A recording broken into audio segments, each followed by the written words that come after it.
Família rubro-negra, o clima é esse. Expectativa no ar, coração batendo forte e aquela ansiedade que só a Libertadores traz. O Maracanã vai estar lotado, a torcida já deu o recado e o Flamengo chega embalado por grandes atuações, vivendo talvez o seu melhor momento desde 2019. Do outro lado, o Estudiantes vem cheio de problemas, desfalques e sem o mesmo poder de fogo de outros anos. Mas não dá pra subestimar, é um time copeiro, acostumado a esse tipo de jogo. O que pode decidir? A força da nossa camisa, a inteligência do Felipe Luiz e, claro, o apoio incondicional da nação rubro-negra. Agora é com o Flamengo dentro de campo e com a gente fora dele, empurrando até o último minuto. Hoje pode ser a noite que vai marcar de vez essa nova era do Mengão. Então eu quero saber de você. Qual é o seu palpite pro jogo de hoje? Quem vai brilhar no Maracanã? E mais, você já sente esse time pronto para repetir a história de 2019? Comenta aqui embaixo, porque a sua opinião é fundamental. Já deixa o like, se inscreve no canal e ativa o sininho, porque amanhã a gente volta com a análise completa desse jogão. SRN, família, vamos juntos, porque hoje é dia de Libertadores, é dia de Flamengo, é dia de fazer história no Maracanã. Muito boa tarde, gente boa, Globo Esporte chegando nessa quinta-feira especial para o Flamengo. Hoje tem jogaço de Libertadores no Maracanã. Daqui a pouco vamos falar muito disso aqui no Globo Esporte, vamos ter informações ao vivo, inclusive. Antes, bora de Brasileirão. Botafogo abriu 3-0, tava tudo lindo no primeiro tempo, dando show de bola, mas o Mirassol reagiu e empatou o jogo.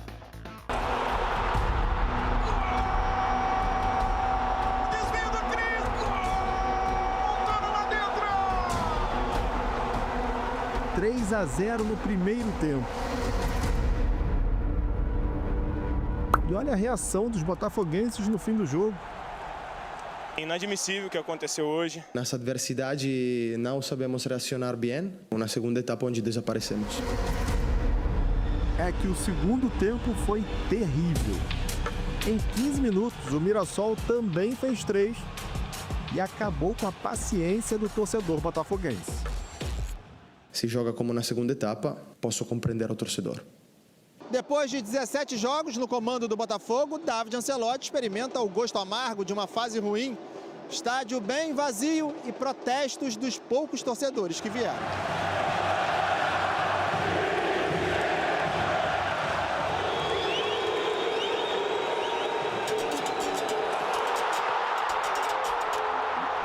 Antes do início do jogo, já era um torcedor super desconfiado depois dos tropeços recentes. O pior público do Botafogo nesse brasileiro registrou apenas 6.724 torcedores. Acho que é a forma dele protestar, apesar de eu não concordar, é isso. Quando ele está insatisfeito com o time, ele não vem. Quem foi, viu um jogo animado e um primeiro tempo quase perfeito. Quando o Santi Rodrigues recebeu bem antes do meio-campo, nem ele deve ter imaginado que teria tanto espaço para avançar. Pediu jogada pelo lado direito, conseguiu o passe, Savarino lá dentro! Era um Botafogo envolvente. Santi Rodrigues apareceu de novo, tocou para Vitinho, para Savarino e no rebote, Alex Telles chutou e Cris Ramos desviou. 2-0. O Mirassol teve a chance de diminuir depois dessa linda jogada de Christian Renato. Pega Léo Link, voltou no Christian, bate em cima da defesa. A chance perdida virou contra-ataque para o Botafogo. Savarino, botou na Veloa, resposta imediata. Cris, Montoro, 3-0. Seguramente a imagem que temos que ter é a imagem da primeira etapa. O desastre no segundo tempo começou cedo.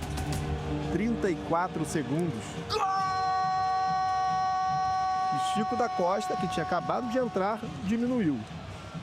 O zagueiro James chutou bonito, 3-2. Vem chute pro gol, James lá dentro!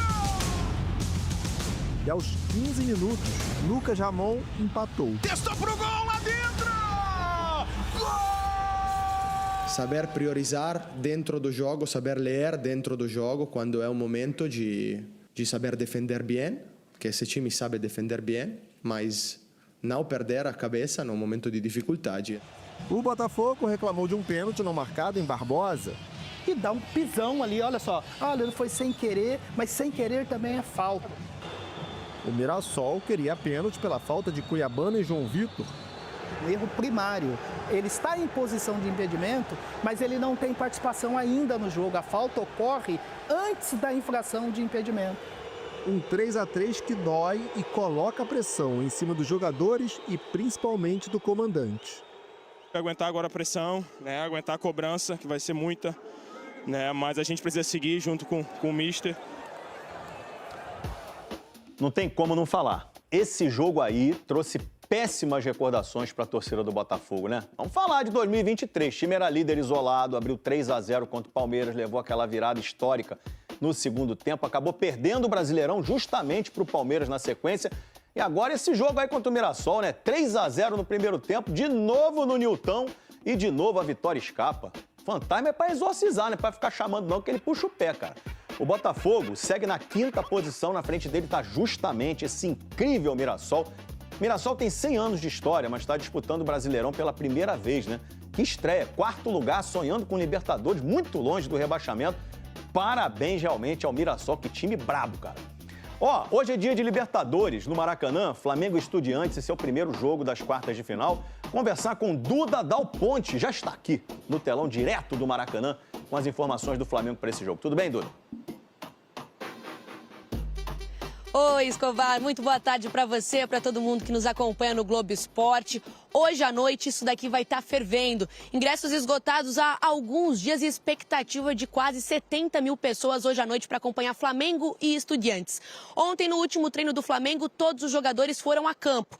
O Varela, recuperado de uma pubalgia, deve ser o titular. Ele treinou normalmente ontem. Quem também está voltando é o Bruno Henrique, que ficou fora do último jogo para controle de carga e está liberado pela Justiça para jogar. Agora, 2 jogadores treinaram separado ontem. O Alexandro, que não vem para o jogo de hoje porque ainda está se recuperando de um problema na panturrilha esquerda, e o Jorginho.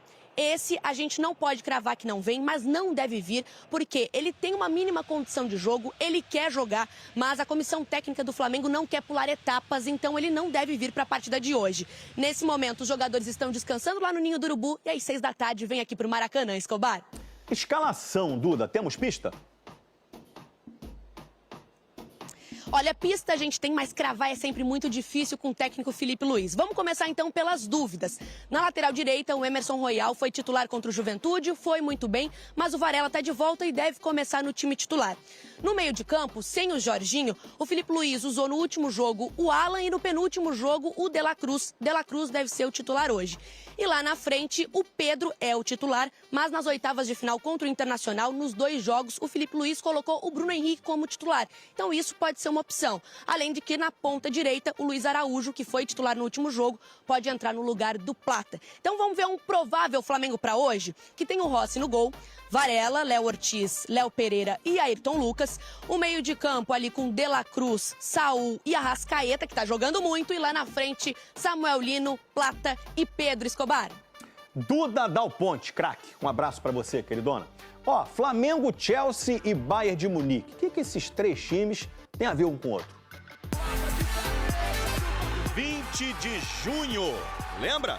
Flamengo amassou o Chelsea na Copa do Mundo de Clubes. 3-1. A última derrota do campeão do mundo. Até a estreia na Liga dos Campeões. Chelsea e Bayern de Munique. Cruzamento na área e Chalobah fez contra.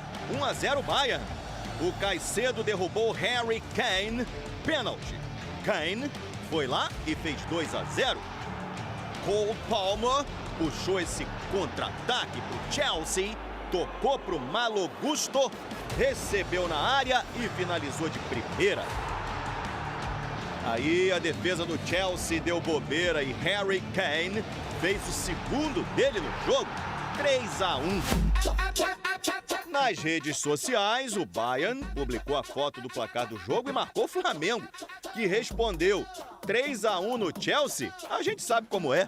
Pois é, o problema pro Flamengo na Copa foi encontrar o próprio Bayern, né? Roteiro parecido, gol contra, 2 do Harry Kane. Termina a participação do Flamengo na Copa do Mundo de Clubes. Ou seja, o Bayern ganhou do Chelsea, que foi campeão do mundo, mas perdeu pro Flamengo, que também perdeu pro Bayern, que foi eliminado pelo PSG, que perdeu pro Botafogo, que perdeu pro Palmeiras, que perdeu pro Chelsea, o outro que do PSG, mas perdeu pro Bayern. Foi tudo isso aí. O Flamengo está eliminado da Copa do Brasil Feminina, perdeu para o São Paulo nas oitavas de final. Bora ver o gol, então, que decretou esta eliminação. Duda Serrana. Vê se ela pega mal na bola. Dominou. Pimba. Golaço. São Paulo 1-0. Olha o replay para você. Vale a pena, né? Eita, mas foi lá no cantinho. O Vasco está com a semana livre, com tempo para se preparar, trabalhar bastante para o clássico contra o Flamengo. Domingo, ao vivo na Globo, 5h30 da tarde, atenção pro horário. André Pessoa sabe tudo de Vasco. Conta pra gente aí, André. Fala, Escobar, tudo bem? Um grande abraço, uma boa tarde a você, a todo mundo ligado no Globo Esporte. O Vasco treinou pela manhã no CT Moacir Barbosa, de olho nesse jogão de domingo. Time que deve ter pelo menos uma novidade na escalação. O colombiano Carlos Cuesta deve ser titular pela primeira vez ao lado do Robert Renan, já que o Fernando Diniz não vai poder contar com o zagueiro Lucas Freitas, que está suspenso. No meio de campo, o Hugo Moura volta de suspensão e deve ficar com a vaga do Matheus Carvalho. Na lateral esquerda, Puma Rodrigues deve seguir improvisado na posição, já que o Lucas Piton ainda se recupera de um problema na panturrilha da perna esquerda. O Tietê passou por exames que não apontaram uma nova lesão muscular na coxa esquerda, mas a tendência é que tanto ele quanto o Piton sejam desfalques para o clássico de domingo. Vasco que faz ainda mais 2 atividades, amanhã e no sábado, até o Diniz definir o time que enfrenta o Flamengo. Domingo, 5h30 da tarde, no Maracanã. Escobar. Valeu, André Pessoa. Renato Augusto, todo mundo conhece, começou no Flamengo, ganhou uma Copa do Brasil, 2 cariocas, foi campeão da Recopa Sul-Americana no Fluminense, brasileiro pelo Corinthians, ouro nas Olimpíadas de 2016, agora acabou, anunciou a aposentadoria do futebol. Acho que chegou o momento mesmo de dar um adeus, né, ou até um até breve do futebol, voltar a ser pai, full time, voltar a ser marido full time, então chegou o momento de pendurar as chuteiras. Carreira bonita, saúde e paz na tua vida aí, Renato. Fluminense vai a Salvador, vai jogar contra o Vitória esse jogo sábado. Fábio Jupa vai contar tudo de Fluminense pra gente. Fala aí, Jupa. Oi, Escobar, boa tarde para você, boa tarde para todo mundo. O Fluminense já treinou pela manhã no CT Carlos Castilho, de olho nesse jogo com Vitória. O Fluminense não vence há 3 partidas no Brasileiro. No Brasileiro está se distanciando da parte de cima da tabela. Isso tem muito a ver com o rendimento do ataque. O Fluminense marcou 2 gols nos últimos 5 jogos. O Everaldo, o atacante titular, não marca há 47 dias. O Germán Cano, que é o reserva imediato dele, não marca há 1 mês. Amanhã o técnico Renato Gaúcho tem mais um treino antes da viagem para Salvador. Fica aquela expectativa se vai a campo no Barradão um time titular ou um time alternativo, já que na próxima terça-feira o Fluminense decide uma vaga na semifinal da Sul-Americana contra o Lanús no Maracanã. Precisa vencer. A novidade no Barradão pode ser a volta do Samuel Xavier. Ele está se recuperando de uma lesão, participou de um jogo-treino na terça-feira e aí ele pode vir a ser relacionado para esse jogo de sábado contra o Vitória. Volto com você, Escobar. Fábio Jupa, notícia de lupa. Gente, boa novidade sobre o estádio que o Flamengo quer construir. O projeto tinha começado com a antiga gestão, do presidente Rodolfo Landim, custaria cerca de 1 bilhão e 900 milhões de reais. E agora, no novo projeto apresentado pelo atual presidente, o BAP, vai custar mais de 3 bilhões. A diretoria anterior planejava o estádio pronto em 2029. O BAP já disse que só a partir de 2034. A diretoria atual alega que os custos e também os prazos estavam muito subestimados. A gente vai acompanhar até 2034, ainda vai trocar muito diretoria, esse negócio vai dar muito o que falar. Voltando a falar de Flamengo e Estudiantes, olha o que a gente achou no nosso baú, cara. Aqui, cadê? Maestro Júnior driblando o zagueiro do Estudiantes, aqui, em Moça Bonita, em Bangu. A história, porém, registra duelos que quase se apagaram da memória. Não, a bola ficou alta, eu tive que equilibrar o corpo e bater de de voleio realmente foi um gol. Só que há tanto tempo passado, e era uma competição que não tinha tanta visibilidade, que eu até fiquei satisfeito de dizer, caramba, eu fiz um gol desse jeito. Coisa que, naturalmente, não me lembrava de verdade. Porque foram pela Supercopa dos Campeões da Libertadores todas as partidas oficiais entre Flamengo e Estudiantes até hoje. O gol do Júnior, por exemplo, foi na edição de 91. O duelo em Brasília terminou 1-1. Gaúcho ajeita e Júnior pega de primeira. Um golaço do mestre. Palcos aleatórios, aliás, marcaram os encontros. Mas talvez o mais aleatório de todos os rolés aleatórios envolvendo Flamengo e Estudiantes tenha acontecido aqui em Bangu. Numa noite de 1992, a arquibancada de Moça Bonita nem estava muito diferente disso aqui não.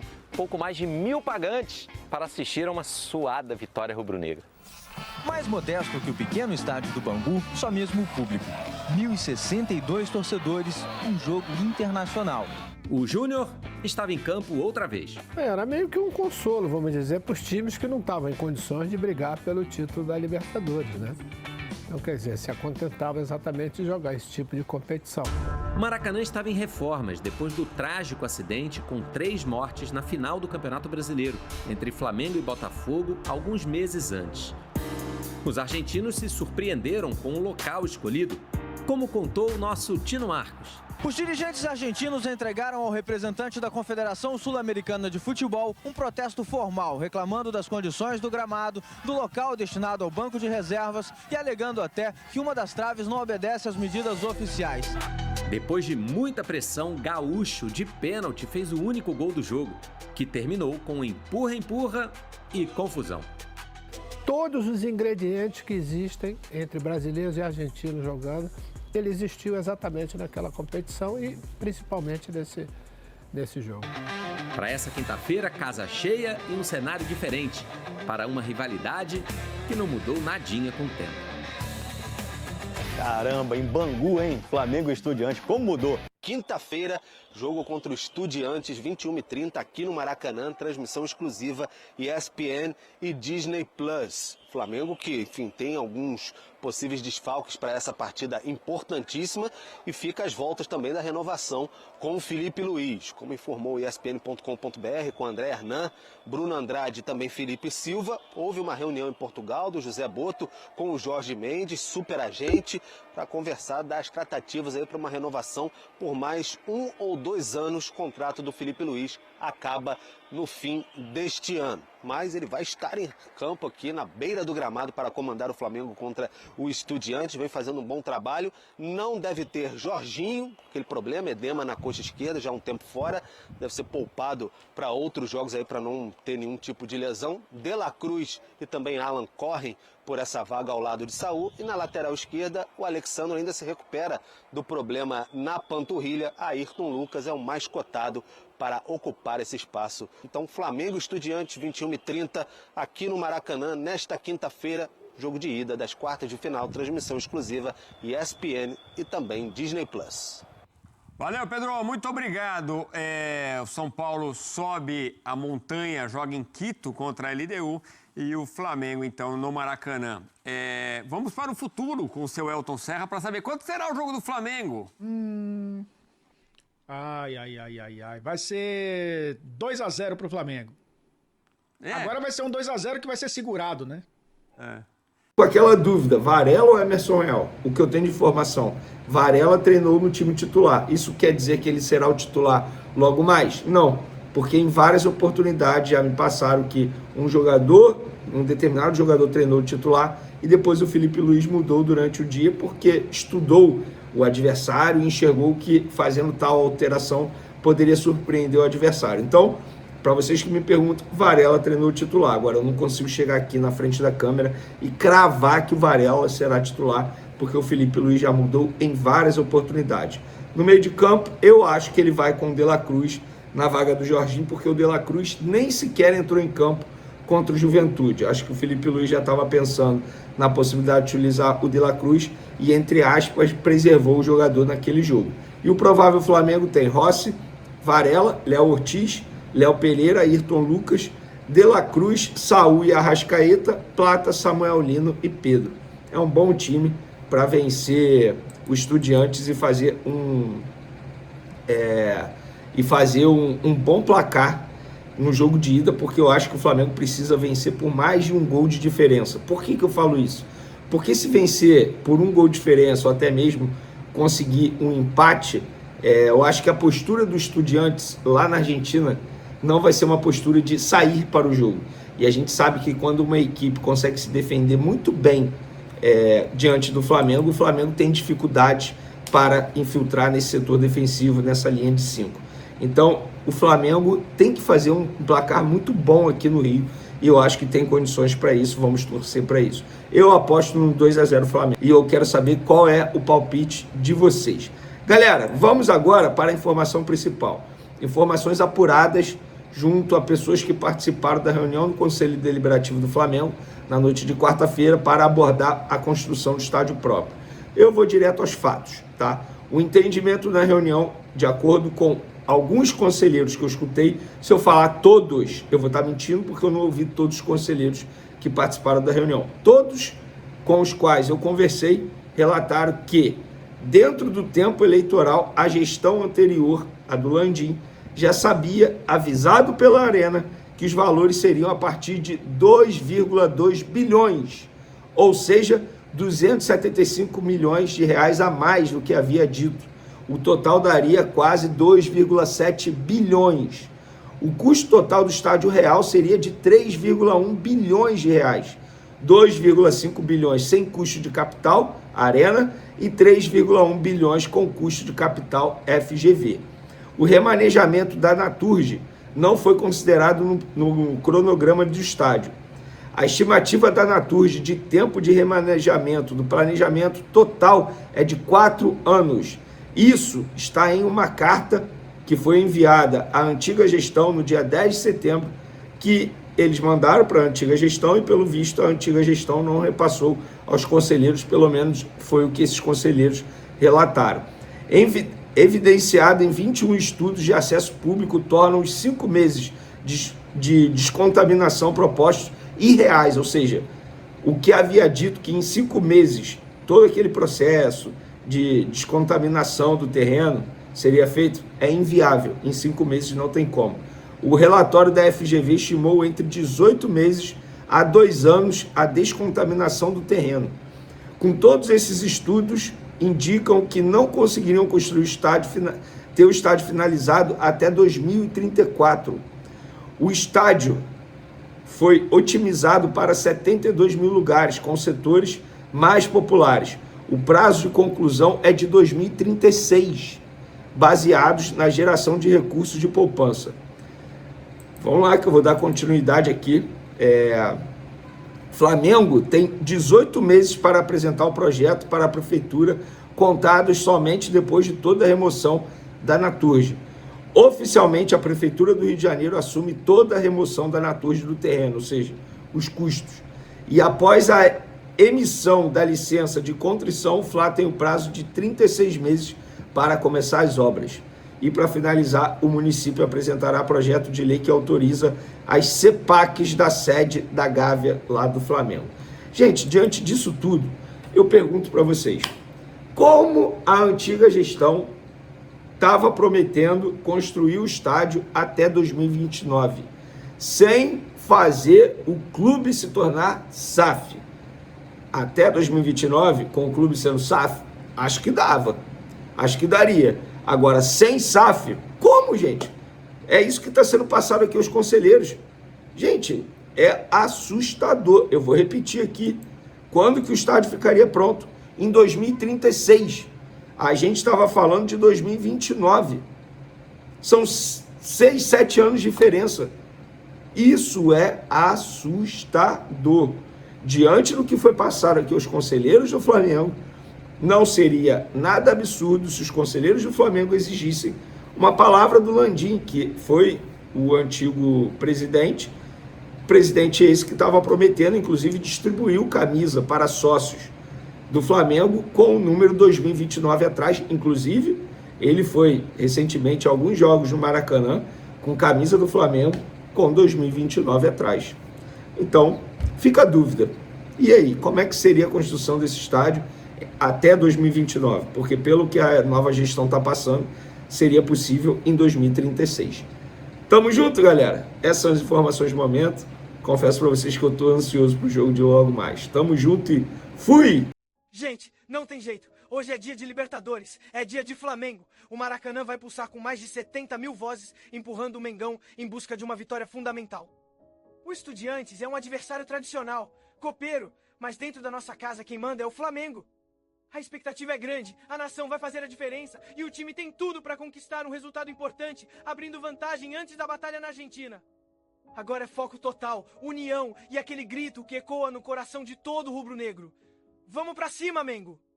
E claro, quero saber de vocês, qual o seu palpite pro jogo de hoje? Deixa aqui nos comentários, porque amanhã a gente volta para analisar tudo o que aconteceu nesse jogão de Libertadores. Saudações rubro-negras e até a próxima!